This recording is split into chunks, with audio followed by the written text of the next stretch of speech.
അക്ഷയ ശരീരത്തിൽ, അമർത്യ ശരീരത്തിൽ, തേജസ്സിൻ ശരീരത്തിൽ യേശുക്രിസ്തുവിന്റെ ഉയിർപ്പിന് സമാനമായ ഒരു ഉയിർപ്പ് ഇനി സംഭവിക്കാൻ പോവുകയാണ്. അത് 6ാം യുഗമായ കൃപായുഗത്തിന്റെ അവസാനത്തിലാണ്. നാം ഇന്ന് ജീവിക്കുന്നത് കൃപായുഗത്തിലാണ്, അല്ലെങ്കിൽ സഭായുഗത്തിൽ. പെന്തിക്കോസ്ത് നാളിൽ പരിശുദ്ധാത്മാവിനെ പകർന്നുകൊണ്ട് പുതിയ നിയമസഭയ്ക്ക് ദൈവം ഈ ഭൂമിയിൽ തുടക്കം കുറിച്ചു. ഏറെക്കുറെ 20ഓളം നൂറ്റാണ്ടുകളായി ദൈവം തന്റെ പ്രവൃത്തിയെ ശക്തമായി ചെയ്തുകൊണ്ട് പുതിയ നിയമസഭയുടെ പണിയുടെ പൂർത്തീകരണത്തിലേക്ക് കൊണ്ടുവന്നുകൊണ്ടേയിരിക്കുന്നു. നാം പുതിയ നിയമസഭയുടെ പണിയുടെ പൂർത്തീകരണത്തിലേക്ക് നടന്നെടുക്കുകയാണ്, അതിന്റെ അന്ത്യഘട്ടത്തിലേക്ക്. അതിന്റെ അന്ത്യഘട്ടത്തിൽ, അല്ലെങ്കിൽ ആ കൃപായുഗത്തിന്റെ ഒടുവിൽ, ഇനി യേശുക്രിസ്തു ഉയർത്തെഴുന്നേറ്റതുപോലെ, അതിനുശേഷവും പല ഉയർപ്പുകളുണ്ട്. ഞാൻ ഇന്നലെ ഓർപ്പിച്ചതുപോലെ ഉപദ്രവകാല രക്തസാക്ഷികളുടെ ഉയർപ്പ്, ഹാനോക്കും ഏലിയാവും മരിച്ച് വീണ്ടും ഉയർപ്പിക്കപ്പെടണം. പഴയ നിയമകാല ഭക്തന്മാർ ഉയർപ്പിക്കപ്പെടും. പൊതുവായ രക്തസാക്ഷികൾ ഉയർപ്പിക്കപ്പെടും. വെള്ളസിംഹാസനത്തിന് മുൻപാകെ നീതിമാന്മാർ ഉയർത്തെഴുന്നേറ്റ് വരും പ്രതിഫലം പ്രാപിക്കുവാൻ. സകല ദുഷ്ടന്മാരും പിന്മാറ്റക്കാരും ഉയർത്തെഴുന്നേൽക്കും. എന്നാൽ ഈ ഉയർപ്പുകളൊന്നും തന്നെ യേശുക്രിസ്തു ഉയർത്തെഴുന്നേറ്റതുപോലെയല്ല. മനുഷ്യരുടെ ഉയർപ്പുകളുടെ നിര പഠിക്കുമ്പോൾ ഒരേ ഒരു നിരയിൽ മാത്രമേ ക്രിസ്തു ഉയർത്തെഴുന്നേറ്റതുപോലെ ഉയർക്കുന്നുള്ളൂ. അത് ദൈവസഭയുടെ ഉയർപ്പാണ്, അല്ലെങ്കിൽ കൃപായുഗത്തിന്റെ അവസാനത്തിൽ നടക്കുന്ന ഉയർപ്പാണ്. ദൈവത്തിന് സ്തോത്രം. അത് യേശുക്രിസ്തു ഉയർത്തെഴുന്നേറ്റതുപോലെ എന്ന് പറയുമ്പോൾ അതിന്റെ പിന്നിൽ അർത്ഥങ്ങൾ പലതുണ്ട്. യേശുക്രിസ്തു ഉയർത്തെഴുന്നേറ്റത് എപ്രകാരമായിരുന്നു? ഉയർത്തെഴുന്നേറ്റ യേശുക്രിസ്തുവിന്റെ ശരീരം എപ്രകാരമായിരുന്നുവോ അതുപോലെ തന്നെയായിരിക്കും കൃപായുഗത്തിന്റെ ഒടുവിൽ ദൈവസഭയിൽ മരിച്ചവർ ഉയർപ്പിക്കപ്പെടുന്നത് ക്രിസ്തു ഉയർത്തെഴുന്നേറ്റതുപോലെ. ഹേ മരണമേ, നിന്റെ ജയമെവിടെ? ഹേ മരണമേ, നിന്റെ വിഷമുള്ള എവിടെ? എന്നിങ്ങനെ വെല്ലുവിളിച്ചുകൊണ്ട് മരണത്തെയും പാതാളത്തെയും ജയിച്ച് യേശുക്രിസ്തു ഉയർത്തെഴുന്നേറ്റതുപോലെ തന്റെ വിശുദ്ധന്മാർ കൃപായുഗത്തിന്റെ ഒടുവിൽ ഉയർത്തെഴുന്നേൽക്കും. അതൊരു വെല്ലുവിളിയോടുകൂടെയുള്ള ഉയർത്തെഴുന്നേൽപ്പായിരിക്കും. മരണമേ നിന്റെ ജയം എവിടെ? മരണമേ നിന്റെ പാതാളമേ നിന്റെ വിഷമുള്ള എവിടെ? എന്നിങ്ങനെ വെല്ലുവിളിച്ചുകൊണ്ട് ഉയർത്തെഴുന്നേൽക്കുന്ന മറ്റ് നിരകളൊന്നും ആ നിലയിലല്ല, അതിൽ വ്യത്യാസമുണ്ട്. എന്നാൽ ക്രിസ്തു ഉയർത്തെഴുന്നേറ്റതുപോലെ ഒരു കൂട്ടം വിശുദ്ധന്മാരെ ഈ കൃപായുഗത്തിൽ അതിന്റെ അവസാനത്തിൽ ഉയർക്കുവാൻ പോകുന്നു. നമ്മുടെ ജീവിതത്തിന്റെ ലക്ഷ്യവും ആ ഉയർപ്പ് ലഭിക്കണമെന്നുള്ളതാണ്. ആ ഉയർപ്പിനെ 1ാം പുനരുത്ഥാനം എന്ന് പറയുന്നു. 1ാം പുനരുത്ഥാനത്തിൽ തന്നെ വിവിധ നിരകളുണ്ട്. അതില് 1ാം പുനരുത്ഥാനത്തിൽ ഏറ്റവും നല്ല ഉയർപ്പ് എന്ന് ഈ കൃപായുഗത്തിന്റെ ഒടുവിൽ സംഭവിക്കുന്ന ഉയർപ്പിനെ ബൈബിൾ വിശേഷിപ്പിക്കുന്നു.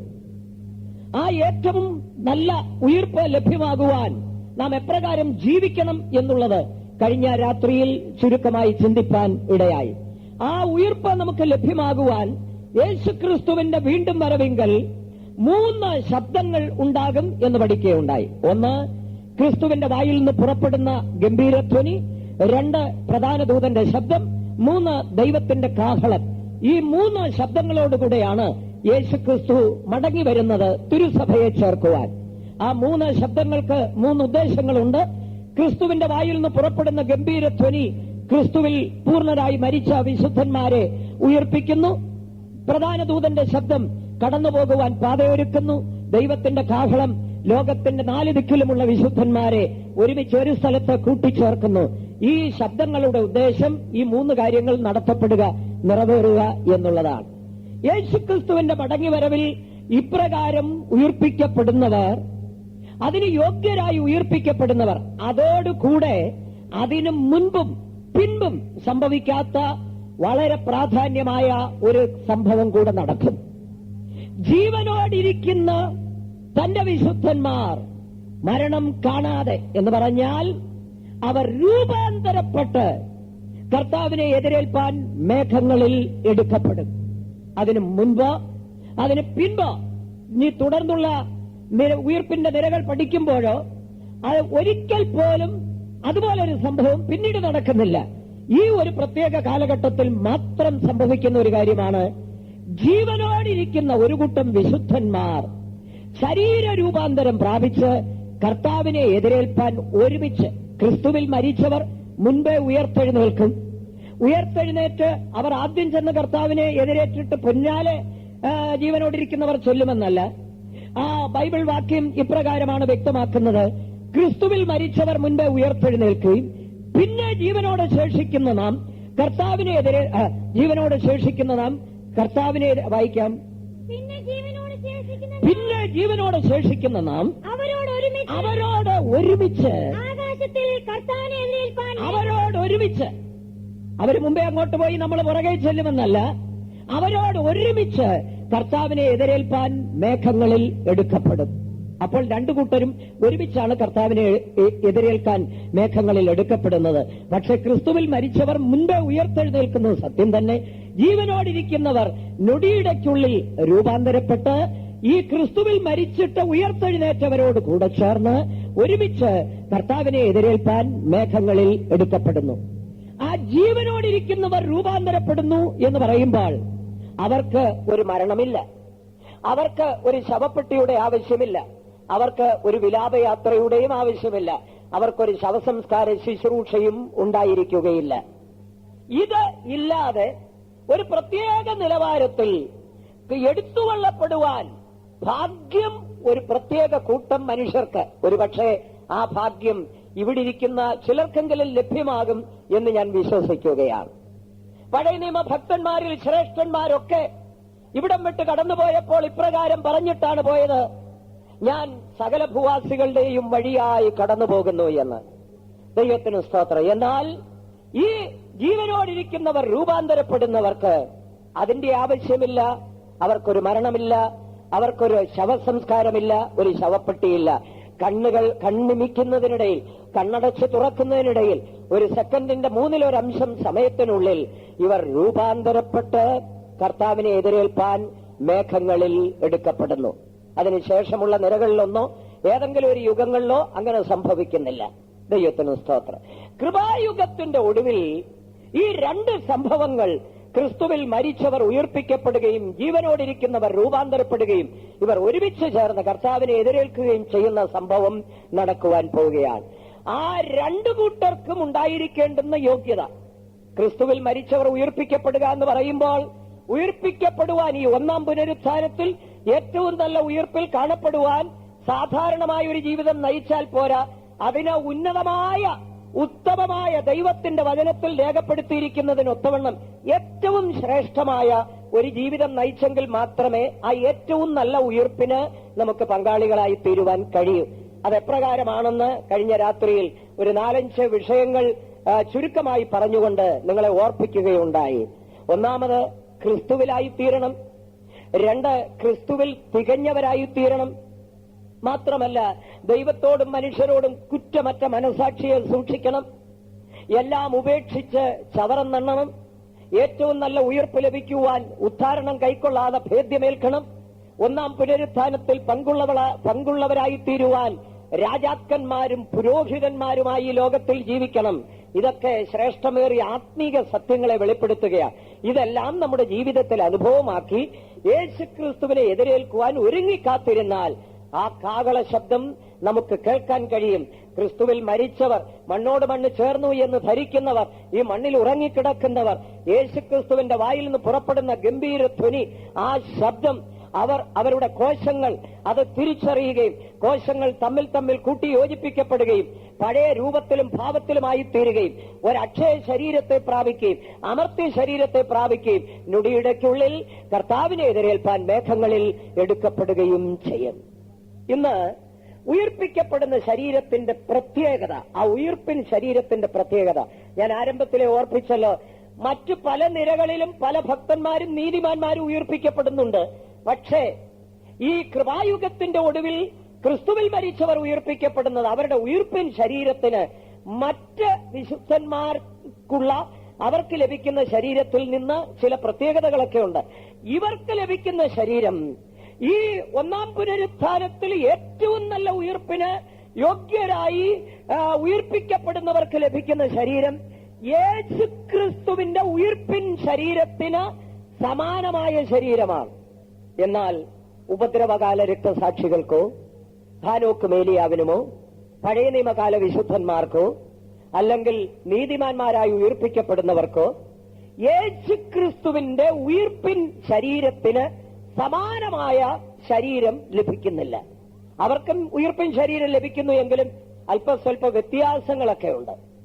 എന്നാൽ കൃപായുഗത്തിൽ ജീവിക്കുന്ന വിശുദ്ധന്മാർ, അല്ലെങ്കിൽ നമുക്ക് ആ പദവി, ആ ഭാഗ്യം, ഈ കൃപായുഗത്തിൽ ജനിക്കുവാൻ, ഈ കൃപായുഗത്തിൽ ജീവിക്കുവാൻ, കൃപായുഗത്തിൽ ജീവിക്കുന്നു എന്ന് പറഞ്ഞുകൊണ്ട് മാത്രമാകുന്നില്ല, ഈ മാർമികമായ സത്യങ്ങളെ ഗ്രഹിക്കുവാൻ പ്രതിഷ്ഠിക്കപ്പെട്ട ദൈവത്തിന്റെ അപ്പോസ്തലന്മാരിലൂടെ ഈ സ്വർഗീയമായ സത്യങ്ങൾ നമുക്ക് ഗ്രഹിക്കുവാൻ ദൈവം നമുക്ക് ഭാഗ്യം തന്നിരിക്കുന്നു. യേശുക്രിസ്തു ശിഷ്യന്മാരെ നോക്കി പറയുകയുണ്ടായി, ദൈവത്തിന് ജ്ഞാനികൾക്കും വിവേകികൾക്കും മറച്ച് അറിവിൽ ശിശുക്കൾക്ക് ദൈവരാജ്യത്തിന്റെ മർമ്മങ്ങൾ ഗ്രഹിപ്പാൻ വരം നൽകിയിരിക്കുന്നു. ഈ മർമ്മങ്ങൾ അറിവിൽ ശിശുക്കൾക്ക് വെളിപ്പെടുത്തി കൊടുത്തിരിക്കുന്നു. ദൈവത്തിന് സ്തോത്രം. ദൈവം ഇതൊക്കെ ഗ്രഹിപ്പാൻ അപ്പോസ്തലന്മാരിലൂടെ, വിശുദ്ധന്മാരിലൂടെ, ദൈവത്തിന്റെ വിശുദ്ധന്മാരിലൂടെ ഈ സത്യങ്ങൾ നമുക്ക് ഗ്രഹിപ്പാൻ ഒരു പദവി തന്നിരിക്കുന്നു. ഗ്രഹിച്ചാൽ മാത്രം പോരാ, അതിനൊത്തവണ്ണം ജീവിച്ച് ഒരുക്കപ്പെടുക കൂടെ ചെയ്യണം. അതുകൊണ്ട് നാം വാസ്തവത്തിൽ ഭാഗ്യമുള്ളവർ തന്നെയാണ്.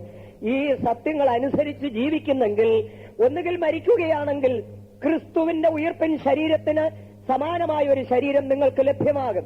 അല്ല, ജീവനോടിരിക്കുകയാണെങ്കിൽ രൂപാന്തരപ്പെട്ട് ക്രിസ്തുവിന്റെ ആ രൂപാന്തരപ്പെട്ട ശരീരത്തിന് സമാനമായ ഒരു ശരീരത്തിന് നിങ്ങൾ അവകാശികളായി തീരും. ക്രിസ്തീയ ജീവിതം എന്ന് പറയുന്നത് ഒരു ഭാവി പ്രത്യാശയാണ്. അതുകൊണ്ടാണ് അപ്പോസ്തലനായ പൗലോസ് പറയുന്നത്, നാം ഈ ലോകത്തിൽ മാത്രം ക്രിസ്തുവിൽ പ്രത്യാശ വച്ചിരിക്കുന്നെങ്കിൽ സകലരിലും അരിഷ്ടരത്രേ എന്ന്. ക്രിസ്തീയ ജീവിതം ഈ ലോകത്തിൽ മാത്രം പ്രത്യാശ വയ്ക്കുന്നതല്ല. എന്നാൽ ഇന്ന് നവീനമായ ഒരു സുവിശേഷം നമുക്ക് കാണാൻ കഴിയും. ലോകത്തിന്റെ എല്ലാ ഭാഗങ്ങളിലും ആയിരക്കണക്കിന്, പതിനായിരക്കണക്കിന് മനുഷ്യർ അതിനെയാണ് പിൻപറ്റുവാൻ ഇഷ്ടപ്പെടുന്നത്. ആ സുവിശേഷത്തിന്റെ പേരാണ് ഗോസ്പൽ ഓഫ് പ്രോസ്പെരിറ്റി, സമൃദ്ധിയുടെ സുവിശേഷം. അതിന്റെ അർത്ഥം, നീ യേശുവിനെ പിൻപറ്റിയോ നിനക്കെല്ലാവിധ അനുഗ്രഹങ്ങളും, നീ യേശുവിനെ പിൻപറ്റിയാൽ നിനക്ക് സൗഖ്യം, യേശുവിനെ പിൻപറ്റിയാൽ ഇവിടെ കോടീശ്വരനാകും, യേശുവിനെ പിൻപറ്റിയാൽ ഇവിടെ നിന്നെ വലിയവനാക്കും, യേശുവിനെ പിൻപറ്റിയാൽ ഈ ലോകത്തിൽ നിന്നെ പ്രസിഡന്റ് ആക്കാം, അല്ലെങ്കിൽ പ്രധാനമന്ത്രിയാക്കാം എന്നൊക്കെയുള്ളതായ ലോകപ്രകാരമുള്ള വാഗ്ദാനങ്ങൾ നൽകി ഭൗമികമായ നന്മകൾക്കു വേണ്ടി യേശുവിനെ പിൻപറ്റുവാൻ പലരെയും പ്രേരിപ്പിക്കുന്ന സുവിശേഷം ഇന്ന് നമ്മുടെ ചുറ്റുപാടുകളിലും നമുക്ക് ധാരാളം അത് കാണുവാൻ കഴിയും. എന്നാൽ യഥാർത്ഥ സുവിശേഷം ഈ ലോകത്തിൽ ഒരുവനെ വലിയവനാക്കുകയല്ല. യഥാർത്ഥ സുവിശേഷം ഒരുവനെ നിത്യതയ്ക്കായി ഒരുക്കുന്നു. യഥാർത്ഥ സുവിശേഷം ഒരുവനെ യേശുവിനെ പോലെ ആക്കി തീർക്കുന്നു. യഥാർത്ഥ സുവിശേഷം ഒരുവനെ യേശുവിന്റെ വീണ്ടും വരവിന് യോഗ്യനാക്കി തീർക്കുന്നു. യഥാർത്ഥ സുവിശേഷം ഒരുവനെ നിത്യതയിൽ ഏറ്റവും ഉന്നതമായ സ്ഥാനത്ത് കൊണ്ടുപോയി എത്തിക്കുന്നു. എന്നാൽ അതേ സമയത്ത് സുവിശേഷത്തിൽ മറ്റൊരു വാഗ്ദാനം കൂടെ ഉൾക്കൊള്ളുന്നുണ്ട്. മുമ്പേ അവന്റെ രാജ്യവും നീതിയും അന്വേഷിപ്പീൻ, അതോടുകൂടെ സകലവും ഇവിടെയും തരാമെന്ന്. പക്ഷേ ഇവിടുത്തെ അനുഗ്രഹങ്ങൾ മാത്രമല്ല ക്രിസ്തീയ ജീവിതത്തിന്റെ അടിസ്ഥാനം. ഭാവി പ്രത്യാശ, അതാണ് സുവിശേഷത്തിന്റെ ഓരോ പടികളിലും അടങ്ങിയിരിക്കുന്ന മർമ്മം. ഭാവി പ്രത്യാശ. ക്രിസ്തീയ ജീവിതം ഒരു പ്രത്യാശയാണ്. ഏതോ ഒന്നായി നാം തീരുവാൻ പോകുന്നു, ഏതോ ഒന്ന് നാം പ്രാപിക്കുവാൻ പോകുന്നു, ഏതോ ഒരിടത്ത് നാം പോയി ചേരുവാൻ പോകുന്നു എന്നിങ്ങനെയുള്ള ഒരു പ്രത്യാശ നമ്മുടെ ഉള്ളത്തിൽ വർദ്ധിപ്പിക്കുന്നതാണ് സുവിശേഷം. യഥാർത്ഥ സത്യ സുവിശേഷം, വചനമതാണ്. ദൈവത്തിന് സ്തോത്രം. അതുകൊണ്ട് നാം യേശുവിന് സമാനമായ, യേശുക്രിസ്തുവിന്റെ ഉയിർപ്പിൻ ശരീരത്തിന് സമാനമായ ഒരു ശരീരം നമുക്ക് ലഭിക്കാൻ പോകുന്നു. അതിനൊരു വാഗ്ദത്തം ദൈവം കൃപായുഗ വിശുദ്ധന്മാർക്ക് തന്നിരിക്കുകയാണ്, എനിക്കും നിങ്ങൾക്കും തന്നിരിക്കുകയാണ്. ഏറ്റവും ഉന്നതമായ ഒരു സ്ഥാനത്ത് ചെന്നു ചേരുവാനുള്ള ഒരു വാഗ്ദത്തം നൽകിയിട്ട് അതിനുവേണ്ടി വഴികൾ, ഈ വഴി തുറന്നു വച്ചിരിക്കുന്ന ഒരു സമയമാണിപ്പോൾ. നിങ്ങൾക്കും അത് പ്രാപിക്കാൻ കഴിയും. ആ ഉയിർപ്പിൻ ശരീരത്തിന്റെ പ്രത്യേകത എന്തൊക്കെയാണ്? അല്പം ഭൗമികമായ നിലവാരത്തിൽ ചിന്തിച്ചാൽ ആ ഉയിർപ്പിൻ ശരീരത്തിന് വളരെയേറെ വിശേഷതകളുണ്ട്. ക്രിസ്തുവിന്റെ രഹസ്യവരവിൽ ഉയിർപ്പിക്കപ്പെട്ട് ജീവനോടിരിക്കുന്നവർ രൂപാന്തരപ്പെട്ട് ഒരുമിച്ച കർത്താവിനെ എതിരേൽപ്പാൻ മേഘങ്ങളിൽ എടുക്കപ്പെട്ടതിന് ശേഷം കർത്താവും ഈ വിശുദ്ധന്മാരും കൂടെ പിതാവായ ദൈവത്തിന്റെ അടുക്കലേക്ക്, ദൈവസിംഹാസനത്തിലേക്ക് കടന്നുപോകുന്നു. പിതാവായ ദൈവത്തിന്റെ അടുക്കലേക്ക്, ദൈവസിംഹാസനത്തിലേക്ക് ഇവർക്ക് കടന്നുപോകുവാൻ ദീർഘമായ വർഷങ്ങളോ ദീർഘമായ മാസങ്ങളോ ആവശ്യമില്ല. അതാണ് ഏറ്റവും പ്രധാനപ്പെട്ട ഒരു വിഷയം. ഇവർക്ക് ഇവിടെ സഞ്ചരിച്ച് അവിടെ പോയി ചേരുവാൻ ഒരു വാഹനത്തിന്റെ ആവശ്യമില്ല. ഇന്ന് മനുഷ്യൻ ശൂന്യാകാശത്തിലേക്ക് കടന്നു പോകുന്നത് റോക്കറ്റിന്റെ സഹായത്തോടുകൂടെയാണ്. ചന്ദ്രനിൽ പോയി റോക്കറ്റിന്റെ സഹായത്തോടുകൂടെ, ശൂന്യാകാശത്തേക്ക് പോകുന്നു റോക്കറ്റിന്റെ സഹായത്തോടുകൂടെ. എന്നാൽ ഉയർപ്പിക്കപ്പെട്ട മനുഷ്യർക്ക്, ആ കൃപായുഗത്തിന്റെ ഒടുവിൽ ഉയർപ്പിക്കപ്പെടുന്ന, രൂപാന്തരപ്പെടുന്ന തന്റെ വിശുദ്ധന്മാർക്ക്, അവർക്ക് പിതാവായ ദൈവത്തിന്റെ അടുക്കലേക്ക് കയറിപ്പോകുവാൻ, പിതാവായ ദൈവം ഇരിക്കുന്ന സിംഹാസനം എന്ന് പറയുമ്പോൾ നാം വസിക്കുന്ന ഭൂമിയും ആ സിംഹാസനവും തമ്മിലുള്ള അകലം എന്ന് പറയുന്നത് മനുഷ്യന്റെ ചിന്തയ്ക്ക് ഉൾക്കൊള്ളുവാൻ കഴിയാത്ത അത്ര വലിപ്പമേറിയതാണ്, അത്ര വിസ്തൃതമാണത്. ഒരിക്കലും നമുക്ക് നമ്മുടെ മാനുഷികമായ ചിന്തയിൽ എത്തിപ്പിടിക്കുവാൻ കഴിയാത്ത അത്ര ദൂരത്തിൽ ദൈവത്തിന് സ്തോത്രം. സൂര്യനോട് ഏറ്റവും അടുത്ത് നിൽക്കുന്ന നക്ഷത്രത്തിൽ ഒരു മനുഷ്യന് പോയി ചേരുവാൻ ആഗ്രഹിച്ചാൽ 1 മണിക്കൂറിൽ 2 ലക്ഷം മൈൽ വേഗത്തിൽ ഓടുന്ന ഒരു റോക്കറ്റ് നിർമ്മിച്ച് അതിൽ കയറി സൂര്യനോട് ഏറ്റവും അടുത്തു നിൽക്കുന്ന നക്ഷത്രത്തിൽ പോയി ചേരാൻ ആഗ്രഹിച്ച് ഭൂമിയിൽ നിന്ന് യാത്ര ചെയ്താൽ 14,000 വർഷം വേണ്ടിവരും. സൂര്യനോട് ഏറ്റവും അടുത്തു നിൽക്കുന്ന നക്ഷത്രത്തിൽ പോയി ചേരാൻ 14,000 വർഷം വേണ്ടിവരും. ദൈവത്തിന് സ്തോത്രം. അങ്ങനെയാണെങ്കിൽ ഈ ആകാശഗംഗ ഗാലക്സിക്കും കോടാനുകോടി നക്ഷത്ര സമൂഹങ്ങൾക്കും അപ്പുറം ഇതെല്ലാം ദൈവത്തിന്റെ സൃഷ്ടിയാണ്. ഇവയെല്ലാം ഉണ്ടാക്കുവാൻ സർവശക്തനായ ദൈവത്തിന് ഒരു വാക്ക് മതിയായിരുന്നു. ഉണ്ടാകട്ടെ എന്ന് കൽപ്പിച്ചപ്പോൾ സകലവും ഉണ്ടായി. ഈ ദൈവം വസിക്കുന്ന ഈ സൃഷ്ടിക്കപ്പുറമായ, ഈ പ്രപഞ്ചത്തിനപ്പുറമായ, നക്ഷത്ര സമൂഹങ്ങൾക്കപ്പുറമായ എന്ന് പറയാൻ കാരണം ഈ ഭൂമി എന്ന് പറയുന്ന നശ്വരമാണ്. ഒരിക്കൽ ഇത് നശിക്കും. നാം കാണുന്ന സകലവും നശിക്കും. നക്ഷത്രങ്ങളെല്ലാം തന്നെ നശിക്കും. ഇതെല്ലാം സൃഷ്ടിയാണ്. എന്നാൽ ദൈവം വസിക്കുന്ന സ്വർഗം ഈ സൃഷ്ടിക്കെല്ലാം അപ്പുറമാണ്, ഈ പ്രപഞ്ചത്തിനപ്പുറമാണ്. ഇതിലേതെങ്കിലും ഒരു നക്ഷത്രങ്ങളിലല്ല, ഏതെങ്കിലും ഒരു ഗ്രഹത്തിലല്ല ദൈവം വസിക്കുന്നത്. അനശ്വരമായ, ഒരിക്കലും നശിക്കാത്ത ഒരു സ്വർഗമുണ്ട്. അവിടെയാണ് ദൈവം വസിക്കുന്നത്.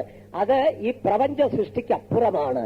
അവിടെ പോയി ചേരുവാൻ കണ്ണിമിക്കുന്നതിനിടയിൽ അത്രയും സമയം കൊണ്ട് അവിടെ പോയി ചേരുവാൻ സാധിക്കും. അതാണ് ഈ ഉയിർപ്പിൻ ശരീരത്തിന്റെ ഏറ്റവും പ്രധാനപ്പെട്ട വിശേഷത.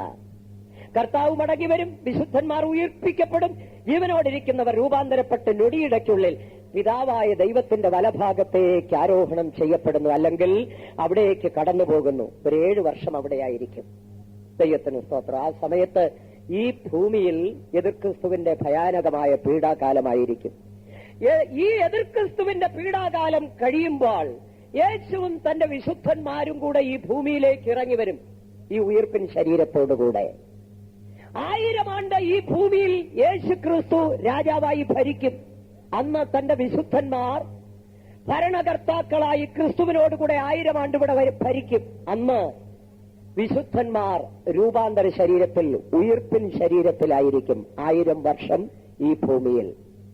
1000 ആണ്ട് കഴിയുമ്പോൾ വീണ്ടും ഒരു മഹായുദ്ധം നടക്കും, ഗോഗ് മഗോഗ് യുദ്ധം. അതോടുകൂടെ ഈ പ്രപഞ്ചത്തിന് അവസാനമുണ്ടാകും. അതോടുകൂടെ വെള്ളസിംഹാസന ന്യായവിധി, സിംഹാസനത്തിൽ യേശുവിരിക്കും.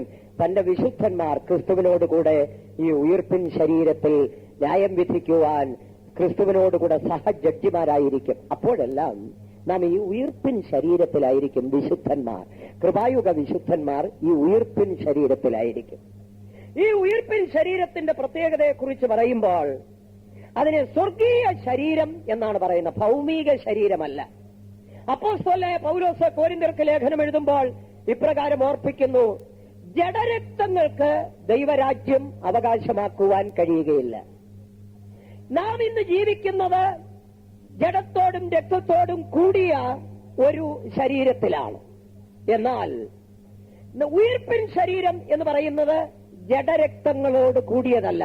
ഉയിർപ്പിൻ ശരീരം ഒരേ സമയത്ത് സ്വർഗത്തിലും വസിക്കാം, സ്വർഗത്തിലും പോകാം, അതേ സമയത്ത് ഭൂമിയിലും ജീവിക്കാം. അങ്ങനെ രണ്ടിടത്തും ജീവിപ്പാൻ ശക്തിയുള്ള, കഴിവുള്ള ശരീരമാണ് ഉയിർപ്പിൻ ശരീരം. അത് ജഡരക്തങ്ങളോട് കൂടിയതല്ല. ജഡരക്തങ്ങൾക്കൊരിക്കലും ദൈവരാജ്യത്ത് പോകുവാൻ കഴിയുകയില്ല. അതുകൊണ്ട് ഉയിർപ്പിൻ ശരീരം ഭൗമ ശരീരമല്ല, അത് സ്വർഗീയ ശരീരമാണ്. അതുകൊണ്ടാണ് 1 കൊരിന്ത്യർ 15 49 വാക്യത്തിൽ അപ്പോസ്തലനായ പൗലോസ് ഇങ്ങനെ ഓർപ്പിക്കുന്നു, നാം മണ്ണുകൊണ്ടുള്ളവന്റെ പ്രതിമ ധരിച്ചതുപോലെ സ്വർഗീയന്റെ പ്രതിമയും ധരിക്കും. ഇപ്പോൾ നാം മണ്ണുകൊണ്ടുള്ളവന്റെ പ്രതിമ ധരിച്ചിരിക്കുന്നു, അതുപോലെ തന്നെ സ്വർഗീയന്റെ പ്രതിമയും ധരിക്കും. എന്ന് പറഞ്ഞാൽ ആ സ്വർഗീയൻ എന്ന് കൊണ്ട് ഉദ്ദേശിക്കുന്നത് നമ്മുടെ കർത്താവായ യേശുക്രിസ്തുവിനെയാണ്. ആ യേശുക്രിസ്തുവിന്റെ അതേ പ്രതിമ, സെയിം ഇമേജ്, അതേ സാദൃശ്യം നമുക്കും ലഭ്യമാകും എന്ന് അപ്പോസ്തലനായ പൗലോസ് അവിടെ ഓർപ്പിക്കുന്നു. സ്വർഗീയന്റെ പ്രതിമ ധരിക്കും. ഉയിർപ്പിൻ ശരീരം സ്വർഗീയ ശരീരമാണ്. 1 യോഹന്നാൻ 3:2 വാക്യത്തിൽ വായിക്കുമ്പോൾ ക്രിസ്തുവിന്റെ മടങ്ങിവരവിൽ നടക്കുന്ന സംഭവത്തെക്കുറിച്ച് സ്നേഹത്തിന്റെ അപ്പോസ്തലൻ ഇപ്രകാരം വിവരിക്കുന്നു, അവൻ പ്രത്യക്ഷനാകുമ്പോൾ നാം അവനെ താൻ ഇരിക്കും പോലെ തന്നെ കാണുന്നതാകൊണ്ട് അവനോട് സദൃശന്മാരായി തീരും. താൻ ഇരിക്കും പോലെ തന്നെ നാം അവനെ കാണുന്നത് കൊണ്ട്, താൻ ഇരിക്കുന്നത് പോലെ എന്ന് പറഞ്ഞാൽ അതിന്റെ അർത്ഥം ക്രിസ്തു ഉയർപ്പിക്കപ്പെടുന്നതിന് മുമ്പ് എങ്ങനെ ഇരുന്നോ അതുപോലെന്നല്ല, ഉയർപ്പിക്കപ്പെട്ടതിന് ശേഷം യേശു ക്രിസ്തു എപ്രകാരമായിരിക്കുന്നുവോ അതുപോലെ നാം അവനെ കാണുന്നതാകൊണ്ട് അവനോട് സദൃശനായിത്തീരും. ഉയർപ്പിക്കപ്പെട്ട ശേഷം ക്രിസ്തു എപ്രകാരമായിരുന്നു എന്ന് ചോദിച്ചാൽ 1-2 ദൃഷ്ടാന്തങ്ങൾ വിലയിരുത്തിയാൽ മതി, മനസ്സിലാകും. അതിലൊന്ന് രൂപാന്തര മലയിലെ ഒരു ചെറിയ അനുഭവമാണ്. യേശുക്രിസ്തു പത്രോസിനെയും യാക്കോബിനെയും യോഹന്നാനെയും കൂട്ടിക്കൊണ്ട് താൻ പ്രാർത്ഥിക്കുവാനായി മലയിലേക്ക് കയറിപ്പോയി. പ്രാർത്ഥിച്ചുകൊണ്ടിരിക്കുമ്പോൾ അവന്റെ രൂപത്തിന് വ്യത്യാസം വന്നു. മുഖം സൂര്യൻ ശക്തിയോടെ ഉദിക്കും പോലെ പ്രകാശിക്കുവാൻ തുടങ്ങി. വസ്ത്രം ലോകത്തിൽ ഒരലക്കുകാരനും അലക്കി വെളുപ്പിക്കാൻ കഴിയാത്തത്ര വെണ്മയുള്ളതായി തീർന്നു. ദൈവത്തിന് സ്തോത്രം. അതൊരു രൂപാന്തര ശരീരത്തിന്റെ, ഉയിർപ്പിൻ ശരീരത്തിന്റെ ഒരു ചെറിയ പതിപ്പ്, പൂർണ്ണമായ നിലയിലല്ല. എന്നാൽ കുറെ കൂടെ അതിനെ വ്യക്തമായിട്ട് അപ്പോസ്തലനായ യോഹന്നാൻ പത്മോസ് ദ്വീപിൽ വെച്ച് കാണുന്നു. പത്മോസിന്റെ ഏകാന്തതയിൽ യോഹന്നാൻ അപ്പോസ്തലനായിരിക്കുമ്പോൾ അവൻ കർത്തൃദിവസത്തിൽ ആത്മാവിലായി തീർന്നു. പത്മോസ് എന്ന് പറയുമ്പോൾ ഭീതിപ്പെടുത്തുന്ന അന്തരീക്ഷം ഉള്ള ഒരു ചെറിയ ദ്വീപ്. സഹവിശ്വാസികളായിട്ടോ കൂട്ടുവേലക്കാരായിട്ടോ ആരുമില്ലാതെ ഏകനായി ഈ നാടുകടത്തപ്പെടുന്ന ഈ ദ്വീപിൽ ഏകനായി താനായിരിക്കുമ്പോൾ കർത്തൃദിവസത്തിൽ യോഹന്നാൻ ആത്മാവിലായ യോഹന്നാൻ ഒരു തേജോ രൂപത്തെ കാണുന്നു. താനൊന്ന് ശ്രദ്ധിച്ചു നോക്കി. താൻ കണ്ട രൂപം ഇപ്രകാരമാണ്. അവന്റെ തലയും തലമുടിയും വെളുത്ത് പഞ്ഞി പോലെ, ഹിമം പോലെ വെണ്മയായിരിക്കുന്നു. അവന്റെ മുഖം സൂര്യൻ ശക്തിയോടെ ഉദിച്ചു വരും പോലെ, കണ്ണ് അഗ്നിജ്വാലയ്ക്കൊത്തത്, വായിൽ നിന്ന് ഇരുവായ്ത്തല വാൾ പുറപ്പെടുന്നു. ഒരു നിലയങ്കി ധരിച്ചിരിക്കുന്നു. പാദങ്ങളിലേക്ക് നോക്കിയപ്പോൾ ഉലയിൽ ചുട്ടുപഴുപ്പിച്ച വെള്ളോട്ടിന് സദൃശ്യമായി അത് പ്രകാശിച്ചുകൊണ്ടിരിക്കുന്നു. യേശു ക്രിസ്തുവിനെ, ഉയർപ്പിക്കപ്പെട്ട ക്രിസ്തുവിനെ യോഹന്നാൻ അപ്പോസ്തലൻ പത്മോസ് ദ്വീപിൽ ഈ ശ്രേഷ്ഠമായ നിലവാരത്തിലാണ് കാണുന്നത്. അക്ഷരാർത്ഥത്തിൽ യേശുവിന്റെ കാല് ബ്രാസ് കൊണ്ടുണ്ടാക്കി എന്ന് നിങ്ങൾ ധരിക്കരുത്. ഇതെല്ലാം ആത്മീകമായ ചില സത്യങ്ങളാണ്, ആത്മീക അനുഭവങ്ങളാണ്. യേശുക്രിസ്തുവിന്റെ തലമുടി തൊട്ട് പാദം വരെ വിലയിരുത്തിയാൽ അനേക ആത്മീക സത്യങ്ങൾ ഉൾക്കൊണ്ടിരിക്കുന്നു. ദൈവത്തിന് സ്തോത്രം. തലമുടി എന്ന് പറഞ്ഞാൽ വെളുത്ത പഞ്ഞി പോലെ, ഹിമം പോലെ വെണ്മയായിരിക്കുന്നു. ഈ അടുത്ത സമയത്ത് ഈ യേശുവിനെ കുറിച്ച് ഒന്ന് ധ്യാനിപ്പാൻ, പഠിക്കുവാൻ, വർണ്ണിക്കുവാനിടയായി ഒരു 3 ദിവസം. അവന്റെ തലമുടി എന്ന് വെളുത്ത പഞ്ഞി പോലെ, ഹിമം പോലെ വെണ്മയായിരിക്കുന്നു എന്നുള്ളതിന്റെ ആത്മീയാർത്ഥം ചിന്തിച്ചപ്പോഴാണ് എനിക്ക് കൂടെ അത്ഭുതം തോന്നിപ്പോയി. ദൈവത്തിന് സ്തോത്രം. ആ തല എന്ന് കാണിക്കുന്നത് മനസ്സിനെ കാണിക്കുക. യേശു ക്രിസ്തുവിന്റെ മനസ്സ്, അവന്റെ മനസ്സ് ഈ വെളുത്ത പഞ്ഞി പോലെ, ഹിമം പോലെ ആയിരുന്നു എന്നുള്ളത് അർത്ഥമാക്കുന്നത് ഒരു പിതാവിൻ സ്വഭാവം. അവന്റെ മനസ്സ് പിതാവിന്റെ മനസ്സായിരുന്നു. യേശുക്രിസ്തുവിന്റെ മനസ്സിൽ പിതാവിന്റെ സ്വഭാവം തിങ്ങി നിറഞ്ഞിരുന്നു. എന്താണ് പിതാവിന്റെ സ്വഭാവങ്ങൾ? പിതാവിന്റെ സ്വഭാവങ്ങളെ കുറിച്ച് പുതിയ നിയമത്തിൽ യേശുക്രിസ്തു തന്നെ പിതാവായ ദൈവത്തെ 3 വിധത്തിൽ വിശേഷിപ്പിക്കുന്നു. 1, സ്വർഗസ്ഥനായ പിതാവേ. 2, പരിശുദ്ധ പിതാവേ. 3, നീതിയുള്ള പിതാവേ. അപ്പൊ ആ പിതാവിൻ സ്വഭാവം എന്ന് പറയുമ്പോൾ 1, അവൻ സ്വർഗസ്ഥനാണ്, സ്വർഗീയനാണ്. അപ്പോൾ അതിന്റെ അർത്ഥം ഈ പിതാവിന്റെ സ്വഭാവമുള്ളവരുടെ മനസ്സ് എന്ന് പറഞ്ഞാൽ അതൊരു സ്വർഗമായിരിക്കും. വെളുത്ത പഞ്ഞി പോലെ ഹിമം പോലെ വെണ്മയെന്ന് പറഞ്ഞാൽ ആ മനസ്സ് ഒരു സ്വർഗമായിരിക്കും. ഇനി നിങ്ങളൊന്ന് വിലയിരുത്തിക്ക്, നിങ്ങളുടെ മനസ്സ് എന്താണ്? മനസ്സിനകത്തേക്ക് കടന്നു ചെല്ലുവാൻ ഒരു മാർഗമില്ലാത്തത് കൊണ്ട് പലരും രക്ഷപ്രാപിക്കുന്നു, രക്ഷപ്പെടുന്നു. കാരണം പലരുടെയും മനസ്സിനെ എടുത്തു നോക്കിയാൽ അതൊരഗാധകൂപമായിരിക്കും. പലരുടെയും മനസ്സിനെ വിശകലനം ചെയ്താൽ അതൊരു ബാബേലായിരിക്കും. സകല അശുദ്ധികളുടെയും സകല മാലിന്യങ്ങളുടെയും ഒരു ഗോഡൌണായിരിക്കും ഈ മനസ്സ് പലരുടെയും. പക്ഷെ പുറമേ കാണാൻ നിവർത്തിയില്ല. പാട്ട് നന്നായി പാടുന്നു, പ്രാർത്ഥിക്കുന്നു, ഭക്തിയുടെ വേഷം ധരിക്കുന്നു എന്ന് പറഞ്ഞാൽ വെള്ളവസ്ത്രം. അവസരം വരുമ്പോൾ മനസ്സിനകത്തിരിക്കുന്നത് പുറത്തു വരും, പൂർണ്ണമായിട്ടല്ലെങ്കിലും അല്പമായിട്ടെങ്കിലും. എന്നാൽ പൂർണ്ണമായി വെളിപ്പെടുന്ന ഒരു ദിവസമുണ്ട്. മനസ്സിനെ അതേപോലെ വെളിപ്പെടുന്ന ഒരു ദിവസമുണ്ട്. അത് വിശുദ്ധന്മാർക്കുമുണ്ട്, പാപികൾക്കുമുണ്ട്. ക്രിസ്തുവിന്റെ ന്യായാസനം എന്ന് പറയുന്ന ഒരു വിഷയത്തെ 2 കൊരിന്ത്യർ 5:10 നാം വായിക്കുന്നു. അപ്പോസ്തലനായ പൗലോസ് പറയുകയാണ്, നാം എല്ലാവരും ക്രിസ്തുവിന്റെ ന്യായാസനത്തിന് മുൻപാകെ വെളിപ്പെടേണ്ടതായിട്ട് വരും. അവനവൻ ശരീരത്തിൽ ഇരിക്കുമ്പോൾ ചെയ്തത് നല്ലതാകിലും തീയതാകിലും അതിന് തക്കവണ്ണം പ്രാപിക്കേണ്ടതിന് നാം എല്ലാവരും ക്രിസ്തുവിന്റെ ന്യായാസനത്തിന് മുൻപാകെ വെളിപ്പെടേണ്ടതാകുന്നു. അത് വിശുദ്ധന്മാർ പ്രതിഫലം പ്രാപിക്കുവാൻ വെളിപ്പെടുന്ന ക്രിസ്തുവിന്റെ ന്യായാസനമാണ്. അന്ന് മനുഷ്യന്റെ സകല വിശുദ്ധന്മാരുടെയും ചിന്തകൾ അതേപോലെ ആ ന്യായാസനത്തിന് മുൻപാകെ വെളിപ്പെട്ടു വരും. ചിന്തകൾ അതേപോലെ വെളിപ്പെട്ടു വരും. ചിന്താമണ്ഡലം അതേപോലെ വെളിപ്പെട്ടു വരും. മനസ്സ് അതേപോലെ വെളിപ്പെട്ടു വരും. ഇന്നോ മറഞ്ഞിരിക്കുന്നത് അതേപോലെ അവിടെ വെളിപ്പെടും. അതിനൊത്തവണ്ണമാണ് അന്ന് പ്രതിഫലം നൽകുന്നത്. എല്ലാവർക്കും ഒരുപോലെയല്ല. വിശുദ്ധന്മാർക്ക് ക്രിസ്തുവിന്റെ മുൻപാകെ ന്യായാസനത്തിന് മുൻപാകെ പ്രതിഫലം ലഭിക്കുന്നത് ഒരുപോലെയല്ല, വ്യത്യസ്തമായ നിലവാരത്തിൽ. ആ പ്രതിഫലത്തിന്റെ ഏറ്റക്കുറച്ചിലുണ്ടാകുന്നത് അവർ വിധിക്കപ്പെടുന്നതിനൊത്തവണ്ണമാണ്. മനസ്സ് അതേപോലെ വെളിപ്പെടും. നമ്മുടെ മനസ്സ് ഒരു സ്വർഗമായിരിക്കട്ടെ. മനസ്സ് ഒരു സ്വർഗമായിരിക്കട്ടെ. അടുത്തത് പരിശുദ്ധ പിതാവേ. പിതാവിന്റെ സ്വഭാവം വിശുദ്ധി. നമ്മുടെ മനസ്സ് പരിശുദ്ധമായിരിക്കട്ടെ. മാലിന്യങ്ങളുടെ, ജഡീകമായ ചിന്തകളുടെ കൂമ്പാരമായി നമ്മുടെ മനസ്സ് മാറ്റപ്പെടാതെ അത് പരിശുദ്ധമായി കാണപ്പെടട്ടെ. മൂന്നാമത്, മനസ്സ് നീതിയാൽ നിറയപ്പെടട്ടെ. നീതിയുള്ള പിതാവേ. പിതാവിന്റെ അടുത്ത സ്വഭാവമാണ് അത് നീതിയാണ്. നീതി എന്ന് പറയുന്നത് പഴയ നിയമ നീതിയല്ല, കൃപായുഗത്തിൽ യേശുക്രിസ്തു വെളിപ്പെടുത്തിയ നീതി. അതാണ് പിതാവിന്റെ സ്വഭാവം. ആ നീതിയാൽ നമ്മുടെ മനസ്സ് നിറയപ്പെടണം. അടുത്തത് പിതാവിനെ കുറിച്ച് യാക്കോബിന്റെ ലേഖനത്തിൽ വായിക്കുന്നു, വെളിച്ചങ്ങളുടെ പിതാവ്. പിതാവിന്റെ അടുത്ത സ്വഭാവം അവൻ വെളിച്ചങ്ങളുടെ പിതാവാണ്. ദൈവത്തിന് സ്തോത്രം. എന്ന് പറഞ്ഞാൽ അവനിൽ ഇരുട്ട് ഒട്ടുമില്ല. നമ്മുടെ മനസ്സ് വെളിച്ചം കൊണ്ട് നിറഞ്ഞിരിക്കണം. ഇരുട്ട് മനസ്സിൽ പ്രവേശിക്കുന്നത് എപ്പോഴാണെന്നറിയാമോ? ബൈബിൾ വ്യക്തമായി പറയുന്നു, സഹോദരനെ പകയ്ക്കുന്നവൻ, ബാക്കി പറയാമോ, ഇന്നയോളം ഇരുട്ടിൽ ഇരിക്കുന്നു. നിങ്ങളുടെ മനസ്സിൽ ഒരു കൂട്ട് സഹോദരനോടുള്ള പകയുണ്ടെങ്കിൽ, ഒരു സഹോദരിയോടുള്ള പകയുണ്ടെങ്കിൽ, അതാരും അറിയാതെ മനസ്സിൽ കരുതി വെച്ചുകൊണ്ടിരിക്കുകയാണെങ്കിൽ അവിടെ പിതാവിന്റെ സ്വഭാവമില്ല, പിതാവിന്റെ നിലവാരം ആ മനസ്സിൽ കാണപ്പെടുകയില്ല. വെളിച്ചം കൊണ്ട് നിറയപ്പെടണം എന്ന് പറഞ്ഞാൽ ഇരുട്ട് ഒട്ടുമില്ലാത്ത, ഇരുട്ടിന്റെ ഒരു ഭാഗമാണ് പക. സഹോദരനെ പകയ്ക്കുക. അവൻ ഇരുട്ടിൽ നടക്കുന്നു. ഹൃദയത്തിൽ, മനസ്സിൽ പക സൂക്ഷിക്കുന്നവന്റെ മനസ്സ് ഇരുണ്ട് പോകും.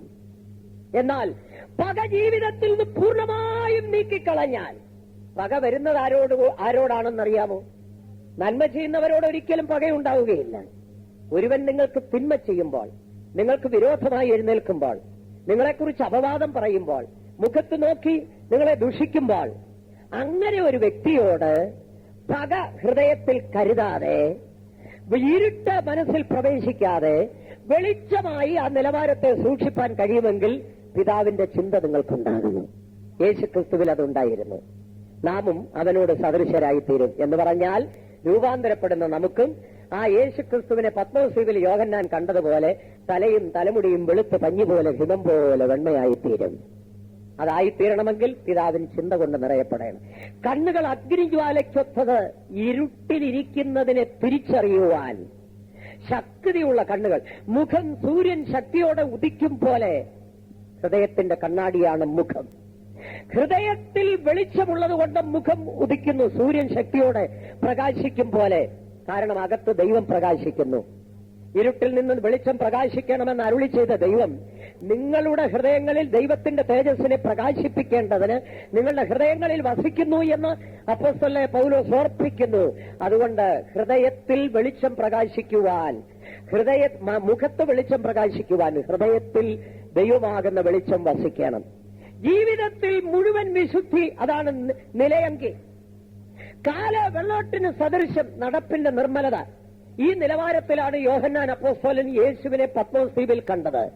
എന്നാൽ ഇനി കർത്താവായ യേശുക്രിസ്തുവിനെ തന്റെ തിരുസഭ മണവാട്ടി, മണവാളനായി, അടിമുടി ഊനമില്ലാത്തവനായി, തേജസ് നിറഞ്ഞവനായി വെളിപ്പെടുന്നതായി ഇനി കാണാൻ പോവുകയാണ്. നാം അവനെ താൻ ഇരിക്കും പോലെ തന്നെ കാണുന്നതാകൊണ്ട് അവനോട് സദൃശന്മാരായി തീരും. ഫിലിപ്പ് ലേഖനം 3:20-21 വാക്യങ്ങളിൽ ക്രിസ്തുവിന്റെ മടങ്ങിവരവിൽ രൂപാന്തരപ്പെടുന്നവരെ കുറിച്ച് നമ്മുടെ താഴ്ചയുള്ള ശരീരം യേശു ക്രിസ്തുവിന്റെ മഹത്വമുള്ള ശരീരത്തോട് അനുരൂപമായി രൂപാന്തരപ്പെടും എന്ന് വായിക്കുന്നു. നമ്മുടെ ശരീരം ഇപ്പോൾ താഴ്ചയുള്ളതാണ്. ഇനി ക്രിസ്തുവിന്റെ മഹത്വമുള്ള ശരീരത്തോട് അനുരൂപമായി അത് രൂപാന്തരപ്പെടാൻ പോവുകയാണ്. ഈ രൂപാന്തരപ്പെടുന്ന ശരീരത്തിന്റെ, ആ ഉയിർപ്പിക്കപ്പെടുന്ന ശരീരത്തിന്റെ പ്രത്യേകത എന്തൊക്കെയാണ്? ഒരു 7 വിഷയങ്ങൾ അതിനെ പ്രധാനമായി, പല കാര്യങ്ങൾ അതിന് അപ്പുറമായി ചിന്തിക്കുവാനുണ്ട്. ഒരു 7 കാര്യങ്ങൾ ചുരുക്കമായി നിങ്ങളെ ഓർപ്പിക്കാം. 1, ഈ ഉയിർപ്പിൻ ശരീരത്തിന് മുറി അടച്ചിരിക്കുമ്പോൾ മുറിക്കകത്ത് പ്രവേശിപ്പാൻ കഴിയും. പക്ഷെ ഈ ഭൗമ ശരീരത്തിന് അത് സാധ്യമല്ല. മുറിക്കകത്ത് പ്രവേശിക്കണമെങ്കിൽ, അടച്ചിരിക്കുന്ന ഒരു മുറിക്കകത്ത് പ്രവേശിക്കണമെങ്കിൽ ആ മുറിയുടെ വാതിൽ തുറക്കണം. എന്നാൽ ഉയിർപ്പിൻ ശരീരത്തിന് മുറി അടച്ചിരിക്കുമ്പോൾ മുറിക്കകത്ത് പ്രവേശിപ്പാൻ കഴിയും. യോഹന്നാന്റെ സുവിശേഷം 20-ാം അധ്യായത്തിന്റെ 26-ാം വാക്യം വായിക്കുമ്പോൾ, യേശുക്രിസ്തുവിന്റെ ക്രൂശീകരണത്തിന് ശേഷം യഹൂദന്മാരെ ഭയപ്പെട്ട് ശിഷ്യന്മാർ മുറിക്കകത്ത് പ്രവേശിച്ച് വാതിലടച്ചിരിക്കുമ്പോൾ ഉയർത്തെഴുന്നേറ്റ ക്രിസ്തു ഒരിക്കൽ അവരുടെ നടുവിൽ പ്രത്യക്ഷപ്പെട്ടു. വാതിലടച്ചിരിക്കുകയാണ്. എന്റെ ചിന്ത ശരിയാണെങ്കിൽ വാതിലെല്ലാം നല്ലതുപോലെ മുറുകെ അടച്ചിട്ട്, ജനലും കൊട്ടിയടച്ച്, വെന്റിലേഷൻ ഉണ്ടെങ്കിൽ അതും കൂടെ അടച്ച്.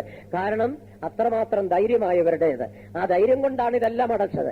അടച്ചിട്ട് ശ്വാസം പോലും വെളിയിൽ കേൾക്കാതെ, വെളിയിൽ ആരും അറിയാത്ത നിലവാരത്തിൽ ഒളിച്ചതിനകത്തിരിക്കുമ്പോൾ യേശുക്രിസ്തു അവരുടെ നടുവിൽ പ്രത്യക്ഷപ്പെട്ട് ഇങ്ങനെ പറഞ്ഞു, നിങ്ങൾക്ക് സമാധാനം.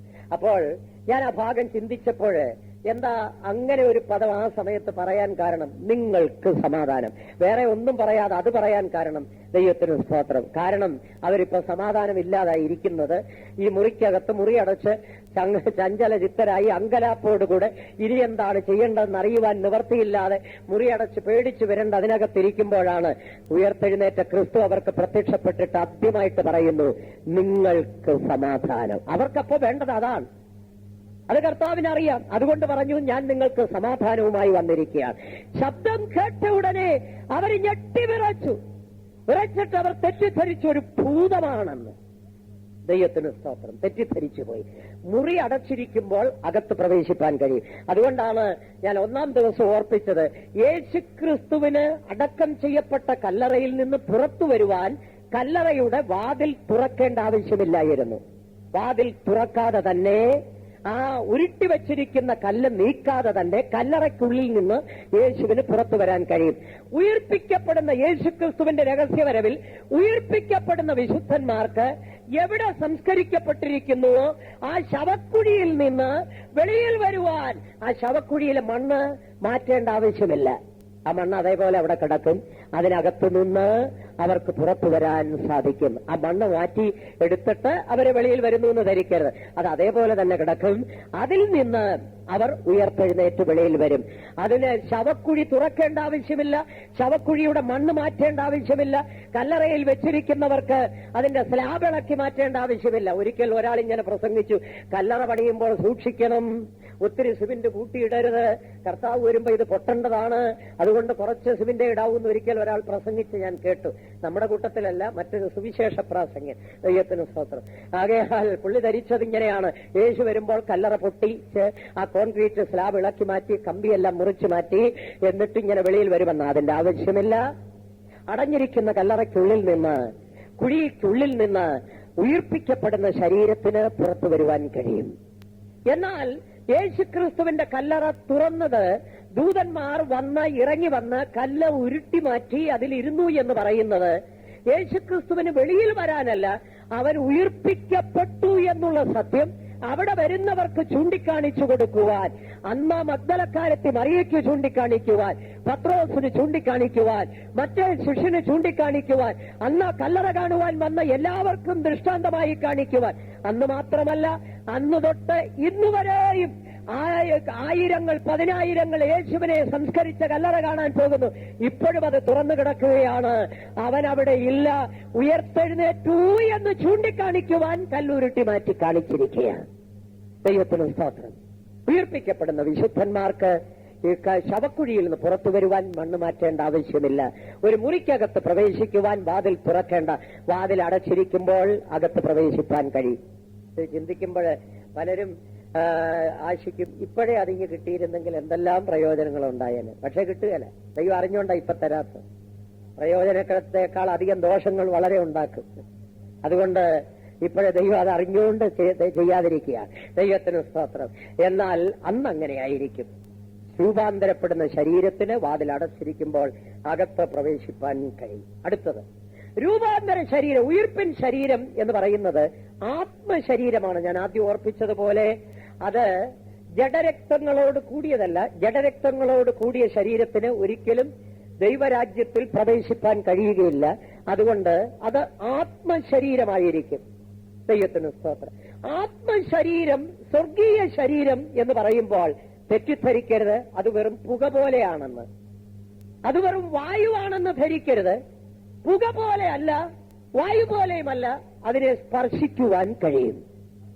അതേ സമയത്ത് ഇത് സ്പർശിക്കുവാൻ കഴിയുന്നതുമാണ്, ആത്മശരീരവുമാണ്. യേശുക്രിസ്തു ഉയർത്തെഴുന്നേറ്റതിന് ശേഷം ശിഷ്യന്മാർ മുറിയടച്ചിരിക്കുമ്പോൾ അവരുടെ നടുവിൽ പ്രത്യക്ഷപ്പെട്ടിട്ട് അവർ ഇവനെ ഒരു ഭൂതമാണെന്ന് തെറ്റിദ്ധരിക്കുമ്പോൾ യേശു പറയുകയാണ്, നിങ്ങൾ ഇങ്ങോട്ട് വന്ന് നോക്ക്, ഭൂതത്തിന് എനിക്കുള്ളതുപോലെ അസ്ഥിയും മാംസവും ഇല്ലല്ലോ.